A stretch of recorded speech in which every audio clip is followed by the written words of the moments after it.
పెద్దపల్లి జిల్లా అంతర్గం మండల కేంద్రంలో ఎయిర్పోర్ట్ ప్రతిపాద స్థలాన్ని ఎయిర్పోర్ట్ అథారిటీ బృందం పరిశీలించింది. గోదావరి పరివాహక ప్రాంతంతో పాటు పెద్దంపేట రైల్వే స్టేషన్ పరిసర ప్రాంతాలను పరిశీలించారు అధికారులు. వారి వెంట జిల్లా రెవెన్యూ, పోలీస్ అధికారులు ఉన్నారు. పెద్దపల్లి ఎంపీ గడ్డం వంశీకృష్ణ కృషితో త్వరలో ఎయిర్పోర్ట్ కళ సాకారం కానుందని సంతోషం వ్యక్తం చేస్తున్నారు ప్రజలు.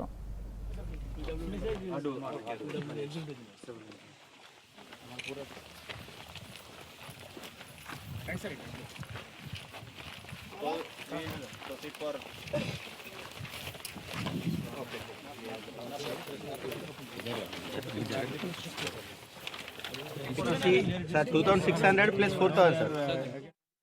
ఈ అంతర్గం టెక్స్టైల్ పునరావాస కేంద్రంలో కూడా కాందిశీకుల కోసం ఏర్పాటు చేసిన పునరావాస కేంద్రంలో ఇప్పుడు విమానాశ్రయం ఏర్పాటు చేయాలని ఏదైతే ప్రభుత్వం మన ఎంపీ గారు, ఎమ్మెల్యే గారు చేస్తూ ఉన్నారు, దాన్ని మేము స్వాగతిస్తున్నాం. కాకపోతే అంతకంటే ముందు ఇక్కడ పునరావాస బాధితులైనటువంటి బర్మా, శ్రీలంక కాందిశీకులకు రావాల్సినటువంటి పునరావాస భాగంలో అయినటువంటి స్వాస్థ్య గృహవసతి పట్టాలు ఇచ్చిన తర్వాతనే ఈ కార్యక్రమం చేయాలని మేము కోరుతున్నాం.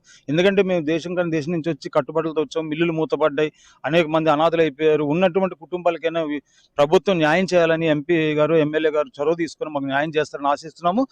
మనకు ఎయిర్పోర్ట్ అథారిటీ ఆఫ్ ఇండియా నుండి టెక్నికల్ టీం వాళ్ళు ఏదైతే మనం గతంలో ఎయిర్పోర్ట్ కోసం ప్రతిపాదనలు పంపించినామో ఆ సైటు విజిటింగ్ కోసం రావడం జరిగింది.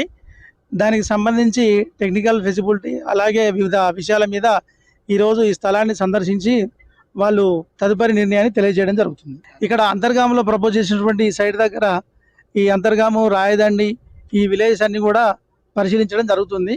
ఈ సైట్కి సంబంధించి చుట్టుపక్కల ఉన్నటువంటి ఆ వివరాలను కూడా చూడడం జరుగుతుంది.